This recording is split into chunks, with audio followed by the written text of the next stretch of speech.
जय हिंद, वंदे मातरम। शिवान सर के YouTube channel पर एक बार फिर से आप सभी का स्वागत है। तो आज की ये वीडियो भाई हम बनाने वाले हैं किसके लिए?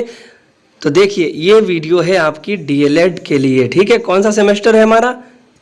4th semester. ठीक है, 4th सेमेस्टर के लिए ये वीडियो है। और कौन सा सब्जेक्ट है ये भी मैं आपको बता दूं, ये है हमारा सामाजिक अध्ययन। ठीक है ना, ये सामाजिक अध्ययन का सब्जेक्ट है। तो हमारा पहला चैप्टर इसमें क्या है? पहला चैप्टर हमारा दिया है 1857 का प्रथम स्वाधीनता संग्राम और स्वतंत्रता प्राप्ति हेतु प्रयास। अच्छा, ये जो बुक है ये SCERT की बुक है। ठीक है, इलाहाबाद प्रकाशन की। तो आप ऐसा समझ लीजिए कि जो आपका पेपर आता है ना वो SCERT बुक से ही आता है। ठीक है, बाकी प्रकाशन की बुक इतनी मायने नहीं रखती, लेकिन जो पेपर आता है वो इसी से आता है। चलिए बिना किसी देरी के हम इसको शुरू करते हैं, लेकिन उससे पहले वीडियो को अभी लाइक कर दो, क्योंकि आप लोग बाद में लाइक करना भूल जाते हो।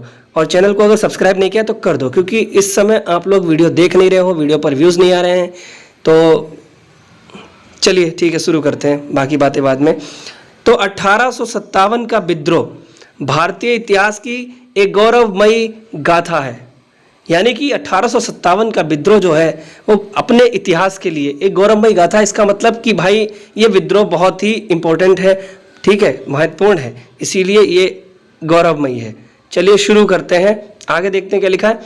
यह विद्रोह कोई ऐसी घटना नहीं थी जो अचानक हो गई, और ना ही कोई ऐसी प्रसंग था जो भारत के किसी एक कोने में हुआ हो।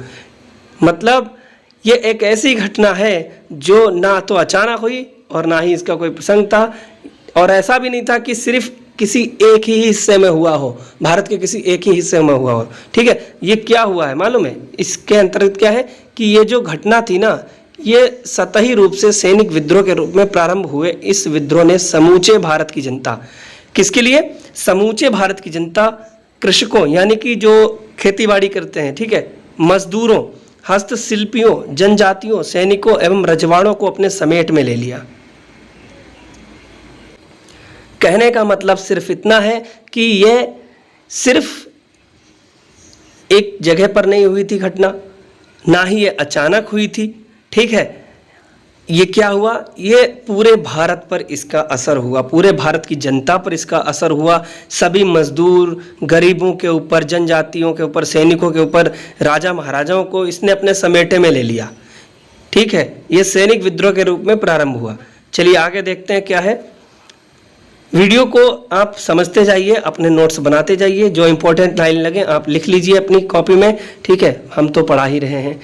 तो अच्छा क्या है कि कुछ इतिहासकारों ने 1857 ईस्वी में हुए विद्रोह का प्रमुख कारण, एक क्वेश्चन ध्यान से सुनना, ये क्वेश्चन एग्जाम में बहुत आता है कि 1857 ईस्वी में हुए विद्रोह का प्रमुख कारण क्या था। ये जो क्वेश्चन दिया हुआ है भाई, यही क्वेश्चन तो आता है। आप चाहे तो अपनी कॉपी में, नोटबुक में अभी के अभी नोट कर लो, ये लाइन नोट कर लो, ये वाली। 1857 ईस्वी में हुए विद्रोह का प्रमुख कारण क्या था? सैनिक असंतोष तथा चर्बी वाले कारतूसों का प्रयोग करना बताया गया है। ठीक है, यह भी लिखना है, और लिखना है कि किंतु वास्तव में राजनीतिक, प्रशासनिक, आर्थिक, सामाजिक तथा धार्मिक मामलों के प्रति ब्रिटिश शासकों की नीतियां ही इसके लिए उत्तरदायी थीं। आप ये लिख लीजिए, क्योंकि एग्जाम में यही पूछा जाता है। चलिए आगे देखते हैं। अच्छा, जो ब्रिटिश शासक थे, है ना, जो ब्रिटिश शासक थे, इनकी नीतियां जो थीं वो शोषण की नीतियां, ठीक है, शोषण करने की नीतियों के परिणाम स्वरूप ही भारतीयों में असंतोष की भावना बढ़ती चली गई। और फिर हुआ क्या? इस असंतोष की भावना का पता है क्या हुआ? गहरा असर क्या पड़ा कि भैया ये 1857 ईस्वी के विद्रोह के रूप में हुआ। ठीक है, चर्बी वाले कारतूसों के प्रयोग ने तो मात्र उस असंतोष रूपी बारूद को चिंगारी प्रदान की थी। मतलब जो चर्बी वाले कारतूस थे, उन्होंने क्या किया कि सिर्फ असंतोष प्रकट किया। ठीक है, एक चिंगारी लग गई थी कि हाँ चर्बी वाले कारतूस हैं, उनको अच्छा नहीं लगा, उनके अंदर विद्रोह की भावना भड़क उठी थी। लेकिन सच बात तो यह है कि ब्रिटिश शासकों की नीतियां, शोषण करने की नीतियां ही इसके प्रमुख उत्तरदायी थीं। ठीक है, आगे देखते हैं। समझ में तो आ रहा होगा, अगर आ रहा है तो लाइक कर दीजिए वीडियो को फिर अभी से। अब इस 1857 के विद्रोह के नेतृत्व में क्या हुआ था? किस किसने भाग लिया था? अलग अलग नेताओं ने किया। ठीक है, किसने किया? इस समय धार्मिक नेताओं, पूर्व के कुछ राजाओं, कृषकों, कारीगरों, सैनिकों, सामान्य जनता ने डटकर भाग लिया था। इन सभी ने 1857 के विद्रोह में बढ़ चढ़कर हिस्सा लिया। इस लाइन को भी अच्छे से याद कर लीजिए कि 29 मार्च 1857 को बैरकपुर में मंगल पांडे नामक एक सैनिक ने गाय की चर्बी मिले कारतूसों को मुंह से काटने से मना कर दिया था। फलस्वरूप इसके बाद हुआ क्या भैया, उसे गिरफ्तार कर लिया और 8 अप्रैल 1857 को फांसी दे दी गई। किसको फांसी दी गई? मंगल पांडे को। मंगल पांडे का नाम आप लोगों ने बहुत पहले भी सुना होगा। मंगल पांडे को फांसी कब दी गई? कब दी गई? आपको क्या लिखना है? आपको लिखना है 18 अप्रैल 1857 को। ठीक है, 18 अप्रैल 1857 को मंगल पांडे को फांसी की सजा दी गई थी। चलिए आगे देखते हैं। चलिए अब देखिए अब क्या हुआ है। अब हुआ यह है कि बैरकपुर के बाद क्या हुआ। अभी जो पहला विद्रोह हमारा हुआ था बैरकपुर में, ठीक है, किसने किया था? मंगल पांडे। अब देखिए इसके बाद ये विद्रोह कहाँ हुआ? ये हुआ था भाई हमारा मेरठ में। कहाँ हुआ? बैरकपुर के बाद विद्रोह हुआ था मेरठ में। चलिए मेरठ में क्या क्या हुआ अभी देख लेते हैं भाई। 24 अप्रैल 1857 को तीसरी भारतीय घुड़सवारों की सेना के 90 सैनिकों ने, ठीक है, 90 सैनिकों ने क्या किया था? चर्बी वाले कारतूसों का प्रयोग करने से मना कर दिया था। ठीक, 24 अप्रैल 1857 को तीसरी भारतीय, ठीक है, जो तीसरी भारतीय घुड़सवारों की सेना के 90 सैनिकों ने जो था भाई चर्बी वाले कारतूसों को हम यूज नहीं करेंगे, उन्होंने साफ मना कर दिया था। फिर हुआ क्या? मई की जो परेड हुई थी, ये मई की परेड हुई तो 85 सैनिकों को सेना से हटा दिया गया और उन्हें क्या करा? मेरठ में जेल में बंद कर दिया। बताइए, मतलब उन्होंने कह दिया कि हम चर्बी वाले कारतूसों का यूज नहीं करेंगे, चर्बी वाले बंदूकों का यूज नहीं करेंगे। तो फिर उनको सैनिक पद से हटा दिया गया और भाई जेल में बंद कर दिया। अब क्या हुआ? 10 मई को जेल खाना तोड़कर सभी कैदी सिपाहियों द्वारा जेल से छुड़ा लिए गए और उसी रात को, ठीक है, दिल्ली की ओर चल दिए। इस समय दिल्ली का शासक बहादुर शाह द्वितीय था। ये भी पॉइंट आउट कर लीजिए, उस समय दिल्ली का शासक कौन था? बहादुर शाह द्वितीय था। ठीक है, लेकिन असल में शासक कौन था? मतलब सेनापति, ठीक है, ये था वक्त खां। ये वक्त खां था। ये तो केवल ये बहादुर शाह द्वितीय ना, ये केवल नाम के थे, लेकिन असली जो शासन कर रहा था वो कौन था? वक्त खां। चलिए आगे देखते हैं। यहाँ लिखा है कि दिल्ली के विद्रोह का समाचार आग की भांति आसपास के प्रदेशों में फैला। मतलब ये फैलता ही चला गया, दिल्ली विद्रोह फैलता ही चला गया। 1857 का कोने कोने में फैल गया, है ना।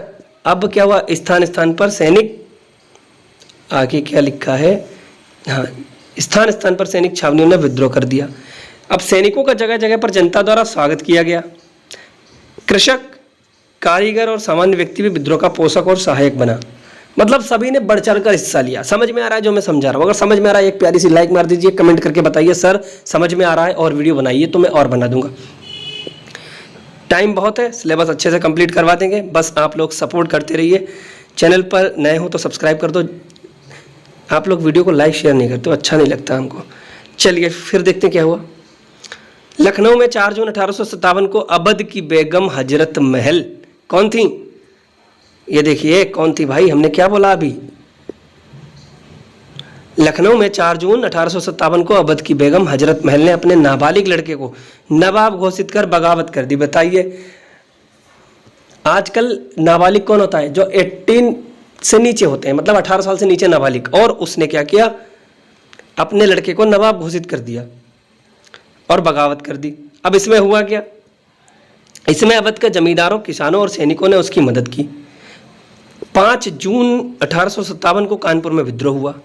हाँ जी, एक बात और, ये जल्दी से नोट कर लो, जल्दी से नोट कर लो कि कानपुर में विद्रोह कब हुआ।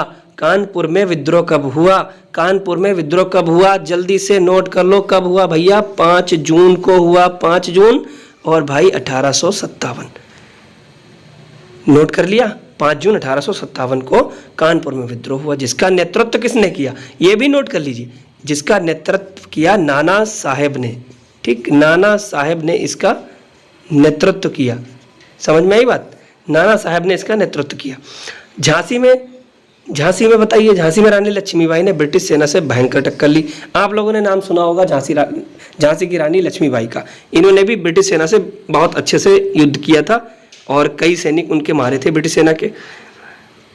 सर यूरोज द्वारा पराजित होने पर वह कालपी की ओर चली गई। लिया जाता है रानी लक्ष्मीबाई की मृत्यु के बारे में, ठीक है, इनकी डेट पूछ ली जाती है, या वीरगति को कब प्राप्त हुई, तो आप लिख देंगे ये वाली डेट क्या है, ये है हमारी 17 जून और भैया 1858। अंडरस्टूड। देखते हैं ये महत्वपूर्ण तथ्य देख लेते हैं, ठीक है। महत्वपूर्ण तथ्य में क्या है कि दक्षिण भारत में डिंडीगुल में कृषकों और भूस्वामियों ने और मालाबार में पालीगर ने विद्रोह किए। ये भी नोट कर लीजिएगा, हो सकता है आ जाए, आने को तो कुछ भी आ सकता है ना। आगे देखते हैं।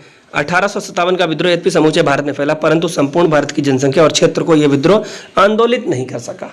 फैल तो पूरे भारत में गया था, लेकिन क्या करें, ये ज़्यादा लोगों को आंदोलित नहीं कर सका। बड़े जमींदारों, साहूकारों, व्यापारियों ने भी सामान्यतः तत्कालीन कंपनी के शासन को समर्थन दिया।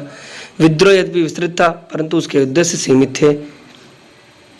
विद्रोह अंग्रेजों को देश से बाहर खदेड़ने के लिए किया गया है ना, इसीलिए तो विद्रोह हुआ था कि अंग्रेजों को हम अपने भारत से बाहर भेज देंगे, मार भगा देंगे। अब देखते हैं सैनिक दृष्टि से क्या हुआ। भारतीय सैनिकों ने देशभक्ति, धार्मिक जोश और निस्वार्थ भाव से विद्रोह किया। क्या लिखना है कि अशोक मेहता ने लिखा है। इन्होंने क्या लिखा है, चलिए देखते हैं। यह समाज रूपी ज्वालामुखी पर्वत का ऐसा विस्फोट था जिसमें से बहुत सी शक्तियों को निकलने का श्रेय प्राप्त हुआ। इस ज्वालामुखी के फटने के पश्चात संपूर्ण सामाजिक दृश्य बदल चुका था। विद्रोह के चिन्ह गंभीर रूप से चमकते रहे, है ना। तो इनको आप चाहे लिखें या ना लिखें, लेकिन सुन लीजिए, समझ लीजिए, इतना काफ़ी है। 1857 की घटनाएं भारतीयों के मस्तिष्क में निरंतर कौंधती रहीं, मतलब ये भुलाए नहीं भूल सकते। उन्होंने उसकी स्मृतियों को निरंतर जागृत रखा। आगामी वर्षों में भारत के देशभक्त एवं क्रांतिकारी 1857 के सेनानियों को कभी न भूलें। मतलब यहाँ कहा गया है कि आप 1857 के जो क्रांतिकारी सेनानियों को कभी नहीं भूलना है आपको, जो देशभक्त थे उनको कभी मत भूलिए, आप लोगों से कहा जाता है, मैं भी कह रहा हूँ।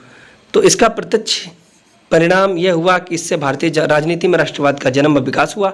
1857 के विद्रोह ने राष्ट्रीय जागरण की भावना को बढ़ाया। बिल्कुल सही।